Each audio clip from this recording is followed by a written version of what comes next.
Here we go. This is episode 3 of the Steep Dreams podcast, the Mad Hatters, Loren and Jeff. This is our take on this is our taste of the Western States preview show. Merry Statesmas, everybody. Merry Statesmas indeed. All right, so what are my thoughts on states? My thoughts are, I don't remember the first time I heard of Western States, but I do remember other people in the Quicksilver group talking about it. Paul Fick is one who talks about it endlessly, which is great. But then looking into like all the races that it took to get into the show, I was a little too out of my league at the time, and so aspirations are not. I still have them. They're not as large anymore because getting older. It's getting harder to qualify. But I do enjoy volunteering and seeing everybody else in the race.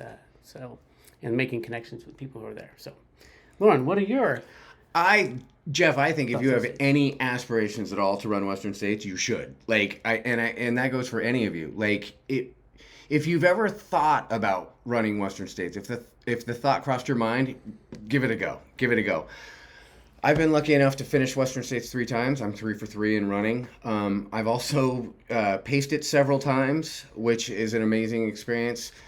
I've been volunteering at Duncan Canyon since 2013, and I've been the co-captain there, I believe, since 2020. I'm also on the Western States Sustainability Board, so I've basically fully embedded myself in the race, which to me is kind of a gift. I can't, like, when I first heard about Western States, had just started running. I had lost a bunch of weight. I had just heard about trail running. And I heard about Western States in a Dean Karnazes book about running marathons while I was training for my first marathon. And I thought, you know what? One day I'm going to do that. And once I found the race and got involved in the race, I was like, you know what? I'm going to dig in like a tick. And I've dug in like a tick. It's awesome. Tick, that's great. Anyway, short shout out to Jeff E. Who donated this piece of hardware that we will use in future broadcasts because we didn't bring the right connections to our laptop. We'll get this integrated. Among other things, we'll get a few things integrated as the show evolves, right, Jeff? Yeah, we'll learn how to edit things out, like mistakes we made, and add some music at the beginning and end, all that stuff. Anyway, so let's go on to some local runners that we want to keep an eye on. So one of the first I want to mention is Margaret Brannick Abela. She is from the Coastside Running Club, which is based out of Half Moon Bay. She's the captain, or has been the captain and affiliated with the Auburn Lake Trails, the alt aid station at mile 85 for many years, but has never run the race herself. And she's running her first Western States this year, so that's super exciting. So if you see Margaret training or on the course, give her a shout out because she's been helping you all out at alt for a long time. The next runner we'll talk about is Key Song. I want to say that. I hope I'm saying the name right. It's Key or Chi. I don't know either, even though I've talked to her a few times. Yeah, she runs in the park a lot. She's definitely a Mad Hatter, and she being seen at a lot of the volunteer events. So yeah, she helps us out a lot. Rooting for her, which is cool. There's also Peggy Alfred. She is affiliated with the Stevens Creek Striders. Stevens Creek Striders have had the Last Chance aid station for maybe longer than Quicksilver has had at Duncan Canyon. Many years. Peggy Alfred has been, again, affiliated with the aid station or captain for several years. She's not running the race, but I did want to give Peggy a shout out and all the Stevens Creek Striders. Mandy, Kieran, Bonnie. So thanks for helping us out at Last Chance. Christine Storm of Cisco. Oh, you know what? We had a scripting issue here. I didn't interrupt you. Thank you so much. Thank you so much. Yeah, Christine Strom. We met at Cisco Systems.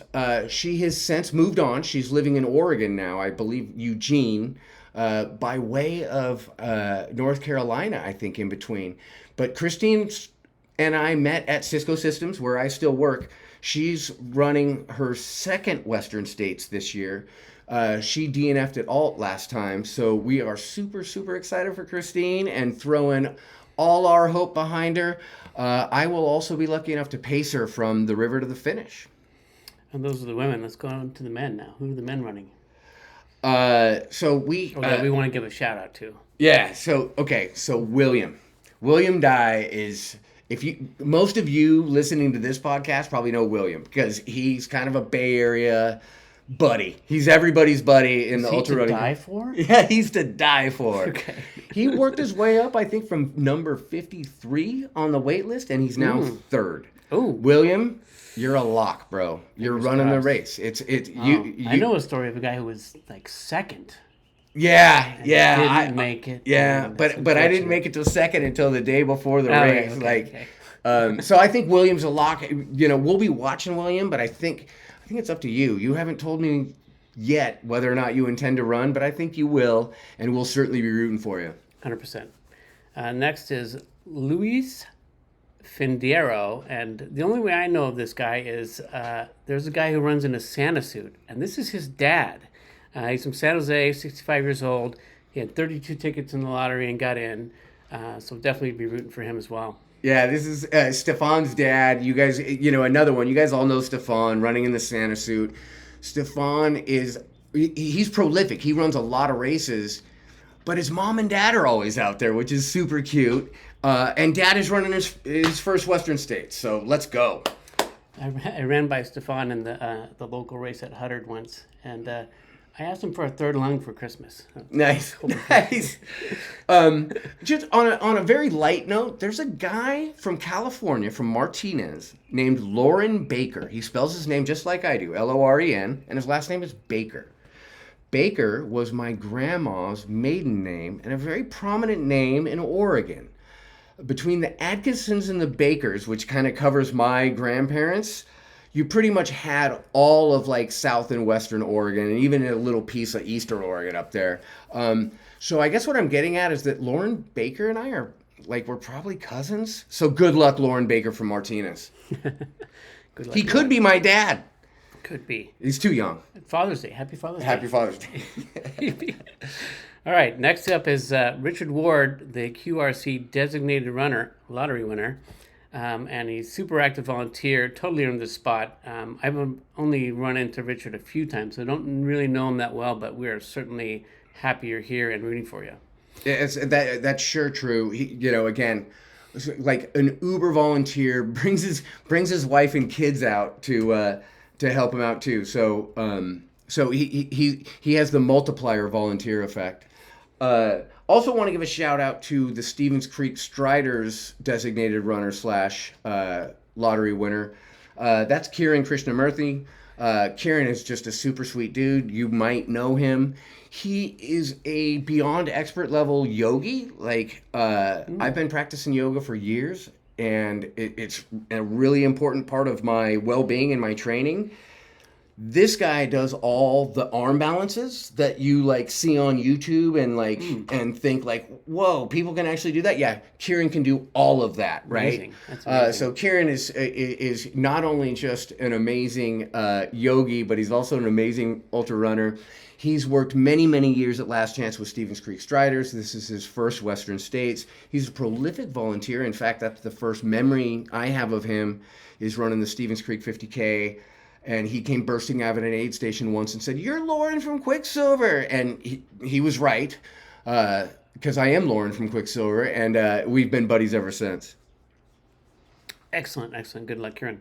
All right, we're going to move on to a segment where we're calling this is just like fanboy highlights. And I'll go first because it's my turn. But I love seeing everyone come through the Duncan Canyon aid station. And if you're not volunteering there, you should. A little shout out beforehand.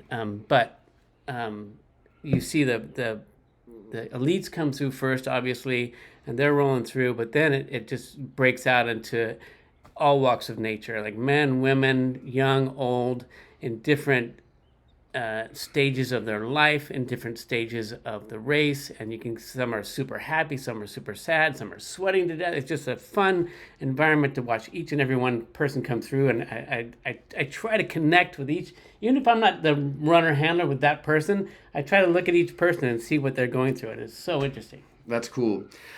Okay, I'm gonna drag you a little bit off script. So tell me a little bit about Duncan Canyon. Where is it on on the course? Like when you look around from that spot, what do you see? And also, what are the runners telling you when they come into the aid station? Well, Duncan Canyon, like it changes sometimes. It's around 24.28. It changes from time to time. This is true because they're rerouting some of the course, and we'll talk more about that coming up. But what you can see is like people are coming down some trail, and it's interesting having volunteered at Duncan Canyon for many years, not as many as you, but I've been on maybe 1% of the course, and that's like 2 miles up the trail and 2 miles down the trail, and that's it. And the trail coming to Duncan Canyon is super smooth and just a beautiful forest and super fun. And you're rolling in. It's a little bit of downhill. There's always this big stick in the ground that you got to watch and not trip over. It's still there. I was just there a couple of weeks ago. It's still there. There's about a 50% chance each year that somebody's falling there. And last year, I don't think anybody did. Anyway, and then 2 miles down from Duncan Canyon is a river that Creek. You should get wet in and cool off no matter what. I forget what were the other parts of your question. Oh, no, pretty much it. Like, usually, what are the runners telling you when they come into Duncan Canyon? What have they've just been through the high part of the course, and there's not too many questions for us. They're like, how long till next aid? That's usually the guys that are coming in later. They're like, how far to the next one? And they're going aid station to aid station, which I totally understand that mentality. But yeah, there's not too many questions. We just hope to help and be available for anything that they need as they come in, their time there, and as they leave. I hope it's just a positive experience. And get them out of there, right? Yeah. You don't got to go home, but you can't stay here. That's right. Okay. All right. Some of the, in particular, the runners I'm watching for Western States weekend. There are a couple in particular. I've mentioned Jackie Forgy before. She's going to be running Western States again this year. She has a strong association with Quicksilver Running Club. She runs our race. She's won it a few times. She's got some really impressive results as a runner. Go check out her ultra sign up for sure. Expect her to have a really strong, maybe top 25 year. Amber Weibel, I hope I'm getting that right. Amber has run Quicksilver as well. She's got a couple podium finishes at the Quicksilver 100K. She's got a top 10 at Hard Rock. She's doing the Western States Hard Rock Double this year. And she's, in terms of running our races and just being a good citizen out there, Amber and Jackie have always been great. I don't know how many of you, probably mostly all of you, know Carl Schneider. Hope I'm saying that right too. God knows I've known Carl long enough. He's one of the first ultra runners I've ever met, one of the first heroes I had. Carl is such a saint because I can't see him without saying, "Carl, good to see you!" Like from Groundhog's Day. And after, I don't know, Carl, I've known you almost 15 years. I imagine that's getting old. So thank you for being such a sweet dude. Because again, this guy, he's got top 10 potential at pretty much any California race he runs. And here at Western States, top 25, top 50 on a good day is in the wheelhouse. He's the one who introduced me, not personally, but he's the one that introduced our group to the Hacienda torture test. Yeah. If you don't know that segment of Quicksilver, that'll be on an upcoming episode as a segment of the month. Yes. That's where we got that one. That's rough. That's one of those if you know, and maybe we'll tell you more about it later. It's appropriately named. Yeah. Okay. Also running Western States this year, a good buddy of mine, Carrie Mang. Carrie Mang is the assistant RD of Western States. She's Craig Thornley's assistant. Having an assistant RD at Western States is pretty new. It's only like 2 or 3 years old. Carrie's also on the sustainability committee, so I've gotten to work with Carrie a lot, and also just being involved in the race and running the race. I've gotten to be friends with Carrie, and Carrie is amazing. She is so awesome, and she's running her first Western States. She qualified legit, and it's also kind of important as part of her role to know the course, right? So she's going to go out and run her first Western States. Yeah. And, man, I am so excited for her. There is also a woman named Lainey Barris. Lainey Barris and I don't know each other except for the fact that she ran her first Western States a handful of years ago.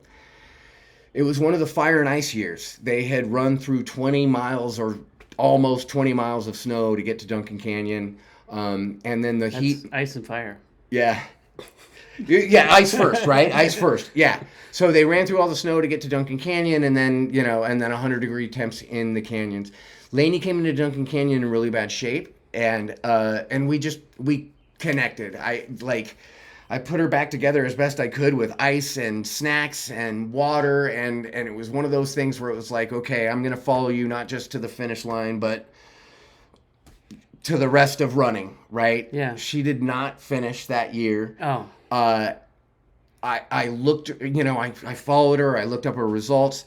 Then there was a picture of us in Ultra Running magazine. Like there was a picture of us at Duncan Canyon. Oh, cool. I can't find it. I tried to find it for this episode, but I couldn't find it. Anyways, you guys know Western States. If you DNF, you ain't coming back next year. Not necessarily. Unless you're really, really lucky. Like you got to get back to the back of the line, and Laney's done that. She's back in Western States this year. I could not be more excited for just about anybody than I am Laney. So go Laney. Another fun fact about volunteering is two things, actually. Number one is, of all the people that come through, there is a good percentage of folks who make videos and then post them on YouTube. And I can't count how many times I've seen myself on somebody else's video, even a couple of years later from a time that they will watch over. You'll show up in an Ultra Running magazine, sponging somebody off, right? Yeah, exactly. And then the second thing was that the people that you help go through, those are the names and faces that you sort of remember the most. And so just like that last story, you're watching for those people at the finish, like, oh, I saw that person come through Duncan Canyon and they looked terrible and they rebounded, or it's fun stuff. Man, Jeff, you just gave me goosebumps, because those, if you work at an aid station and then you're lucky enough to be able to make it to the finish, every once in a while, somebody that you gave a cup of Coke to is gonna spot you at the finish line and come running over you and grab you in some death hug and say, "I remember you. I saw you 17 hours ago when I was gonna die." And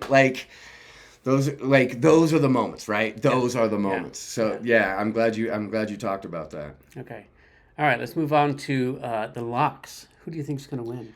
Okay, or do well. So the snow globe has been shaken up quite a bit, right? Like Walmsley dropped out, Hayden dropped out. I think Jim Walmsley dropped out. Yeah, I guess he stubbed his toe on a cat. I just made that up. I think he's scared. Not of me. 4-time winner. Anyway, all right. So yeah, for sure. I think all of us were, were excited about the fight of the century. Walmsley, Killian, Roach, and all the other runners. If you guys know me well, you know that I am always half full. I'm like always the optimist. So I might be the one guy saying like, okay, maybe these people dropping out, it's going to make it even more exciting. Because, even though maybe we lost the potential winner of the race, it's going to open things up. It's going to change the pacing and probably more likely than not make the race more exciting. Who do I think is going to win? I can tell you that I want David Roach to win. I know that's kind of a controversial pick. Not everybody likes the smell of unicorn farts, but David has been nothing but sweet to me personally and the Quicksilver Running Club. I mean, so supportive, so kind, and not just, hi, rah, rah, but really, really legit supportive. I've spent enough time interacting with David and Megan because of Quicksilver over the years that we've kind of gotten to be friends. For the longest time, I thought okay, I know them because they're famous, but they don't know me. Totally bogus. These guys remember everybody. They're. I know. Again, not everybody likes the smell of unicorn farts, but these guys. Used to be California people. And they used to be California people, Walnut Creek, Rancho, Quicksilver, a lot of the CRs all around the South Bay. So hey, look, go sue me. I'm team David Roach. Go David.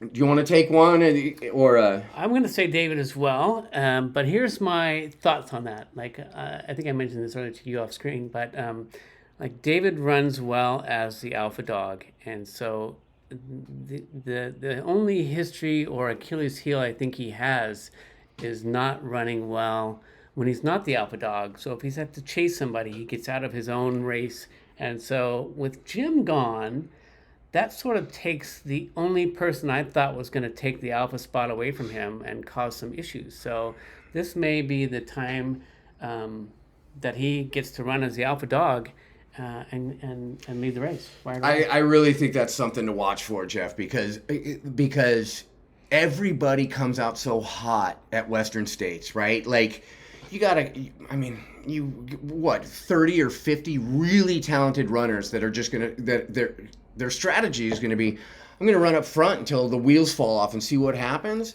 And that really for your pros that are trying to be strategic, it kind of screws things up, right? Like, yeah. So that'll be a really, really interesting thing to watch.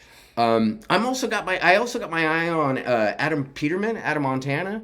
I mean, I have a Montana connection with a lot of friends of mine, and Adam's done really, really well over the years. Kind of, you can't even call him a rising star anymore. He's established himself, and I think he's really, really ready to make a big splash at Western States. Agreed. And then the other person I wanted to mention that doesn't need any mentioning is Killian. Obviously a phenom. However, I think he's got a little bit of a knee niggle that he's dealing with. If you watched his qualifying race, I think he had issues running downhill. That can be an issue at Western States, you guys. And he was getting caught going downhill, but clearly, came back going uphill and did what he needed to get the golden ticket. So maybe he's healed from that. But if not, that might be the thing that holds him back just a bit. But I still have him up there in top 3. Okay. I also got my eye on Ryan Montgomery. They've been running really well, and I know they've been training on the course. I was at the training camp weekend and saw Ryan putting in the extra miles and putting him fast, so I think they're really ready for a good run. Agreed. And then I've also got my eye on Rod Farvard out of Mammoth Lakes, California. He's not that I've seen like the production machines of Killian, Roche, and Walmsley putting out all their stuff. Right. But his name is up there on all the big races, and somebody to watch. So some of the women I think who will do well. I want to mention Keely Henninger. Maybe not in position to win, but could certainly get a top 10 spot to get herself back next year. She's sisters with Kira. I've run a lot of Kira's races down in Southern California. Kira and her husband Jesse have also shown a lot of support to the Quicksilver Running Club. So I'm going to be big time rooting for Keely to hit top 10. Excellent. And I've got my eye on Emily Hawgood. I think she's out of Zimbabwe. But we had a little Google exercise about that. Anyway, I've seen her have some tremendous performances, and so I'm looking forward to see how she does here. I think she might win. Emily's been around for a while, so it would be good to see her crack that nut at States. Yeah. Also, with a good chance to win was last year's second place finisher Fuzhou Zhang. I had an experience with her at training camp that was not great. She. They open at a certain time. I think this time it was 7:00, and you get your wristband so that they can identify you at the aid stations, and also they know that wristband they collect it at the end, so they know that you're on or off the course. She wanted to start early so she could go backwards on the course and get some extra miles. There was a problem with her putting too much pressure on the volunteers before they were open, before they were really able to help her. And quite frankly, she was kind of rude. She was straight up rude. So I hope you do really, really well this year. And I mean that. But I hope it's a humbling experience for you. You see how everybody else is treated on this course. You see how we all behave around each other. And I hope that the Western States experience makes you better next time. Yeah, I've got my eye on Fuzhou as well, and I hope that this experience was just an outlier and that she's down to her heart is a good person. Um, so I good believe luck, so. I Fuzhou. believe so. Yeah. I've also got my eye on Riley Brady, who set the course record at Black Canyon recently. And I think this is her time, their time to break out and do really well here at Western States. Awesome. We're learning a lot about the Western States, like non-binary Yeah. rules and how they are. How you register, how the awards work, and all those things. Riley, have a good run. Have a good run. We'll be watching you. All right, now we got to the next segment is what to watch for. Okay, so this is more your logistical, practical things. Again, I can't stress enough how grateful I am to be so deeply involved in the race. So, like, I get news. So things that are important to you guys. First of all, if you're running Western States or if you're tracking a runner based on historical results, you should know that the first part of the course is changing. So from here on out, when I say we, it's the giant we of Western States. So we are altering the course in the high country in Granite Chief. If you've run the race before, you know that after you drop down from the escarpment, you kind of go into a very swampy, boggy area. It's beautiful, but you're running beneath the high ridge, and just because of the time of the year and the way the water moves, you've got a lot of water coming down this way across the trail, and we run through that. We, the race, would like to route the course up to that higher ridge to avoid a lot of that, not only for the runners, but for like environmental damage. So we're doing that. A lot of the trail work days are on course reroutes in the high country to bring that trail up onto the high ridge and out of the swamps. A lot of that work's been done.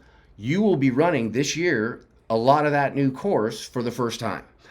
So that's super, super exciting. I can't speak intelligently about that at all. I haven't been able to make those trail work days yet, and I've only run the swamp course. But those of you running your second Western States or more this year, tell me all about it. I'm very, very interested. I'm very, very curious. And those of you running your first Western States, your feet will be a little less wet. Another thing I wanted to draw people's attention to, this is a very important rule change. So, you've always been allowed, so you can have one pacer at a time, right? You can have one pacer at a time starting at Forest Hill. Unless you're going to arrive at Forest Hill past dark, then you can get your pacer at Michigan Bluff. That's still true. Okay. Within that rule, you have always been able to have multiple pacers or your entire crew join you from Bath Road to Forest Hill. How far is that? A couple miles. Okay. Literally a couple of miles. You've also had your whole crew and or multiple pacers join you from the far side of the river to the top of the Climate Green Gate aid station. Also a couple of miles. No more. No more. Last year during the race, various groups of coaches, groups of sponsors, groups with athletes were taking advantage of that rule. They would be bringing ice vests and ice coolers to Bath Road and swapping out ice vests as their runner approached Forest Hill. Like extra aid. It was kind of a thing intended for people at the back of the pack to kind of have extra inspiration and family to get them into these key parts of the race. Yeah. And what was happening is the elites were using it for a strategic advantage. So no more. So no more. So the rule you need to remember is no crews outside of the designated aid stations, and you can only have one pacer at a time, starting at Forest Hill, unless you're going to arrive at Forest Hill past dark, then starting at Michigan Bluff. Now, this is editorial Loren's comments. I know I'm an official of the race, but this is not an official rule of the race. My thinking is, if you're at the back of the pack and your crew joins you at Bath Road, it's not going to be a thing. I don't think anybody cares. Now, getting down to the far side of the river from Green Gate, don't try that. Don't try that. That's never been easy. It's always been a problem for the race in terms of the locals feeling encroached upon with people milling about in the middle of the night. But But Bath Road to Forest Hill, I really don't see a lot of enforcement at the back of the pack. But that's just for me. If you get disqualified for that, you sure as hell can't tell them it's because I told you anything. You're in trouble. All right. What about media and credentials? Big deal. So with the exploding popularity of the race, crowd management has gotten to be a huge thing. And you know what? It ain't you guys. It's not the spectators. It's the media, the sponsors, the coaches, the entourages. It's gotten to be a problem. This course goes through a lot of remote areas where access and parking is a problem, right?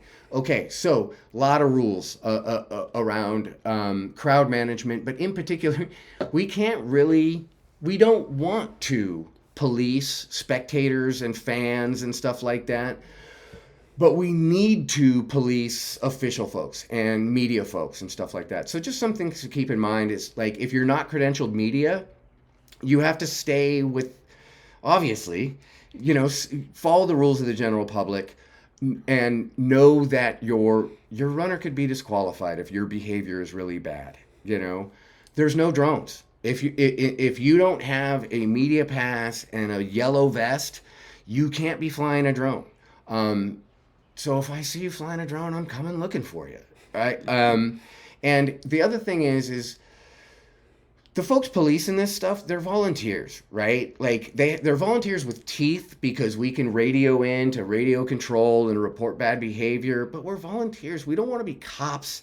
We're not here to escalate. We're not here to argue. So if somebody, not me, but if somebody says, hey, I need you to please stand behind the yellow line, please stand behind the yellow line. I understand that maybe this is your first Western States and your runner's first Western States, and this is the biggest day of their running life. But there's 300-400 other people out there who feel this is the biggest day of their running life. Not just runners, but pacers too. So anything you can do, and that's mostly just listen to the volunteers that are talking to you. Anything you can do to help us with that, really appreciate it. Speaking of volunteers, what I wanted to just draw attention to is basically at Duncan Canyon when you're volunteering, or if you're a runner, what to look for there. What I would want to say to the volunteers, having been both a part of it and observed it, is the corral where the runners are coming through, and there's all the food options, there's water options, there's the ice station, there's crew access spots. That spot gets really busy. And if you're not handling a runner or providing a service at that moment, I would advise to just keep that area as clear as possible, because the runners have been, when it gets really busy, people are bumping into each other. It's hard to remember who your runner is that you're trying to help get through. And I've got a water bottle I just filled up, and where did they go? And so is it like, is it people being starstruck and stopping to take selfies, or is it deer in the headlights? Is it all of those things? It's all those things. There's some people, like, you've got your runner that and he's coming through or she's coming through, and you want to hop out and have a moment with them. So they dive in front of another volunteer. Just do that off to the side, or don't do it at all. That would be my advice. It's just do your job there as volunteers and let the runners have the best experience there. It's just a little pet peeve. Got it. No, and that's great advice. And again, as a captain, crowd control. What Jeff is talking about is crowd control, right? Like, we want you there. We want you there to help and to experience the race. But if we've got 35 people standing right by that route that Jeff was talking about, right? Like, with their phones out, the whole it chokes up the whole aid station. Yeah. So you know what? So thank you, Jeff. I want to put a call out to volunteers in general. We appreciate your help. We want you there. If you're there for selfies, get out of the way. Yeah. All right, let's go with race week tips and insights. All right. What do we got here? This is the best places to watch, do's and don'ts in parking, and how to get there kind of thing. There's, of course, Duncan Canyon, which takes 45 minutes, I think, once you're on Mosquito Ridge Road. Yeah. So time that as you will. You cannot rush that. That is something you cannot go over the speed limit for. It's windy and dangerous. Crew is allowed at Duncan Canyon 100%. 100%. Crews, but if you know me and Jeff, don't send your crew there. Just give us your avocado or whatever it is you need. Because it's I don't want to say it's not worth it as a place to spectate. No, it's not worth it as a place to spectate. You're driving too far backwards, and then to get anywhere else, you have to drive back this way, and the time just doesn't work well. I love Duncan Canyon, obviously, but as a place to spectate, not ideal. As a place to crew, if you're gonna have crew going dusty corners and on that side of the river, and if you don't know what I mean by that side of the river, you need to study more. Sure, if you're going to be on that side of the river, go to Duncan. But there's much better value in terms of crew efficiency on the other side. Yeah, and some of the elites who have a lot of more resources as far as crew go have like an A and a B crew. Like, oh, A crew's going to Duncan Canyon because they're not going to be able to get to Robinson Flat after that. And so somebody else is switching up. So good advice to skip Duncan Canyon if you can. The next one is Robinson Flats, mile 31. It's just not the easiest to get to. Right. You get to, it's like you get to Forest Hill and then you keep going. And the mountain road's not bad, but then the parking is, the parking's whatever. And then you have to get onto a shuttle, right? Now, the thing about Robinson is I hear they have hundreds. Like, they might have 200 or 300 spectators at a time. Wow. Like when the elites are coming through. To me, that sounds fun. I've never experienced it that way because I'm either working at Duncan or I'm just running through Robinson. But that sounds like something. It sounds like fun, right? But you need to plan for the shuttle. The shuttle is like an extra wild card. Yeah, and if you're a crew, you don't want to miss your runner. Yeah. Okay. Next up, Forest Hill, mile 62. So accessible. No shuttle. No shuttle. And then the next one I want to mention was that you pointed out, Robbie Point. Robbie Point. Mile 98. Also so accessible, and you can pretty much run your way in with your runner. With your whole crew, right? So you cross No Hands Bridge. You do the last of the 1.5 to 2 mile climbs up Roby. Man, if you're me, by now it's getting hot. It's day 2. It's getting hot. But you get to the top of Roby Point. They got sponges and cokes. Like it used to be for Greengate and Bath Road, it still is for Roby Point. Your whole crew and all your pacers and your 6th grade teacher can meet you there and run you all the way into the finish. Excellent. All right. And you can follow all the action on ultralive.net and the Western States YouTube channel, which they usually have a live feed going, which is my sort of... After we volunteer at Duncan Canyon, usually it's then just go either straight to the track and get prepared for the finish. You've got plenty of time to have a meal before that or whatever. Or I go straight home and turn on live feed and then kick my feet up and watch it there. Nice. So we've done both. Saw Jim Walmsley break the course record one year. Actually, twice. I've only seen the finish of the race one time, I think it was that year. 3 times from the track. Yeah, 3 times from the track. All right. But the winner winning, I've only seen that once. Yeah, it's fun. If you haven't done it, it can be a little warm, but... Totally we're going to talk about that in just a second. Totally worth it. All right. Crew tips, crew strategies. Couple of things I want to call out to your attention. If you are a first-time runner, you've heard so much about the iconic river crossing, and you've probably developed your whole shoe and sock strategy around the river crossing. I wish somebody would have told me that my feet have been wet for 80 miles by the time I got to the river. Okay, so not quite 80 miles, but hey, look, the high country's wet. We were talking before about how in Granite Chief you have that swampy section.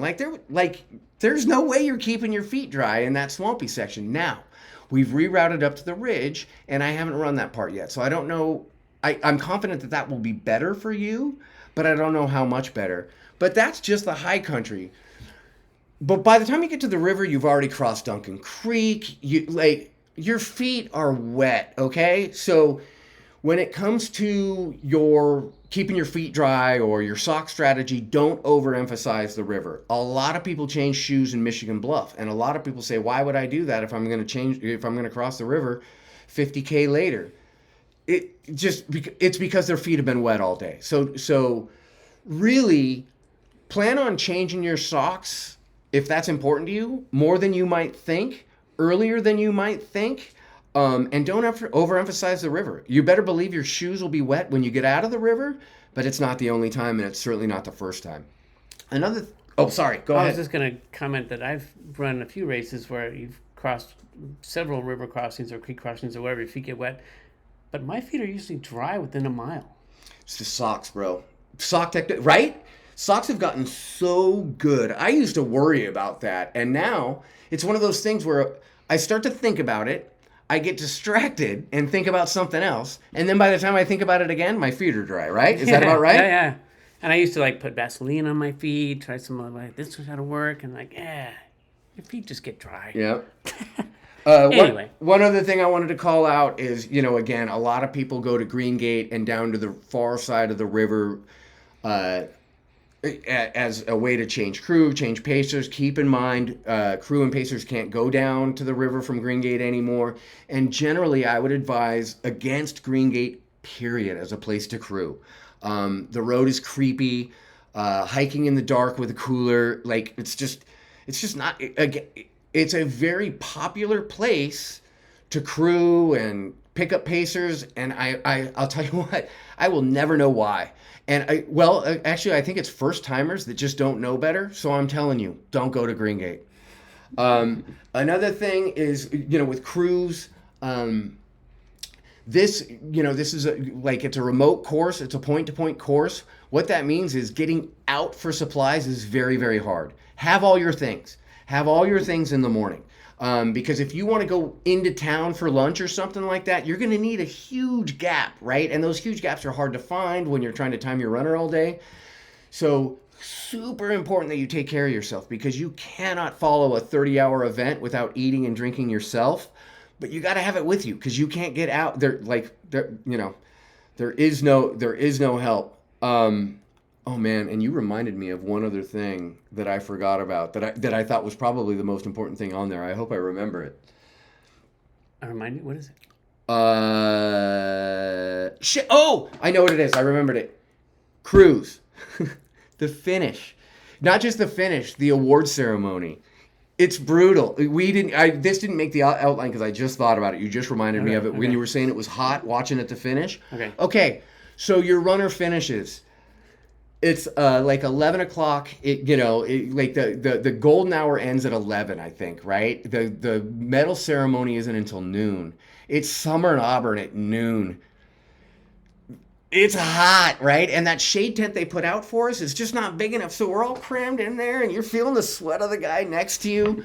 Just look, I don't have tips to beat it. Be ready for it. Maybe an umbrella, definitely a chair. But still, to be close enough to hear the names announced and stuff like that everybody is stacked on top of each other. And again, it's a long wait. So you have to wait an hour from the last finisher to the ceremony is at least an hour. So have a plan. Just have a plan. It sounds like when I was a kid and we used to go watch the fireworks. You had to get there early to get your spot. Hurry up and wait. Forever, and you got to wait till the end. And it's all that. It is all that. Chaos leaving, all that stuff. All right. Let's get rolling. This is a long episode. All right. Pieces of gear not to forget. We just went over that. Chair, cooler, shade, bring health snacks. Oh, you wanted to mention no light at the start? You probably don't need... So if you're running your first Western States and you want to know where do you need your best headlight, it's not at the start. In late June, in Tahoe, at 5 a.m., it's pretty light. Not only that, you're going to be surrounded by 300 other lights, right? So you'll have the lights of the people around you, and within 10 or 20 minutes, you have enough glow in the sky to not need a light. I was able to start Western States last year with no light at all. I did not have a light, not a handheld, not a flashlight, nothing, and it was not the least hardship. If you don't believe me, I don't blame you. It sounds a little scary to leave without a light at 5 o'clock. But bring your backup dinky light. Put all your good lights down course. Sounds good. All right. Any other race day logistics you need to think about? Just want to let everybody know that Mosquito Ridge Road is in perfect condition. It was closed for a while because of the fire, and then even when it was open, it was a little sketchy. I drove it training camp weekend, so recently this year, after this winter and all the runoff, it's in perfect shape. It's not a fun road, like Jeff said. It's like 45 minutes, bro. I think it took me 50, because Yeah. because just It's driving into the windy, sun yeah, and being and old and you can't speed. Yeah, you, yeah. You can, but it's very dangerous. So I don't advise it. So Take on your race time. day, when you're rushing out to Duncan Canyon, I'm gonna don't be a dick. Like, don't be a dick on Mosquito Ridge Road. If I hear about you being a dick, I'll be coming for you. So yeah, but the road is open and in good shape.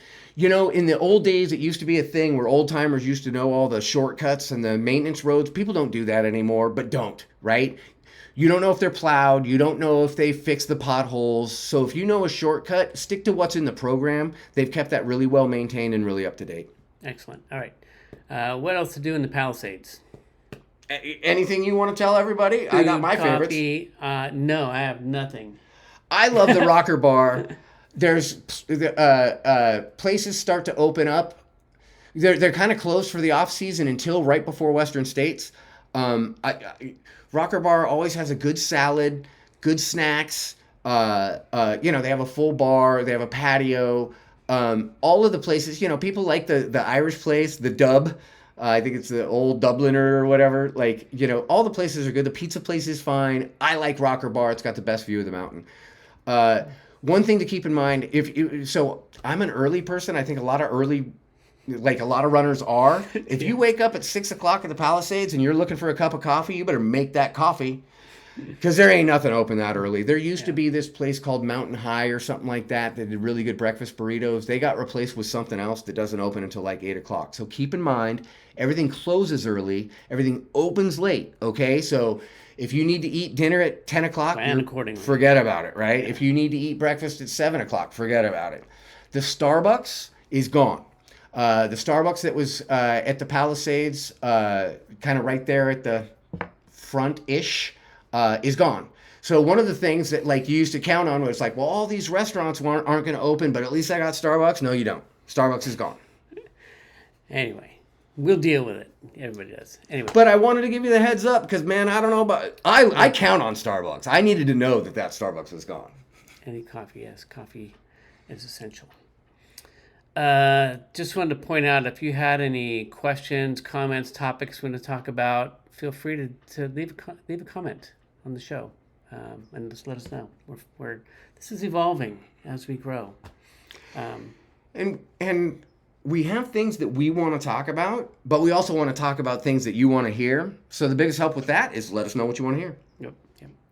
All right, closing thoughts. Final picks, bold predictions, wild-card stories. I've got my bold prediction. My bold prediction is going to be that this year David Roche will win as the alpha dog and in course record time.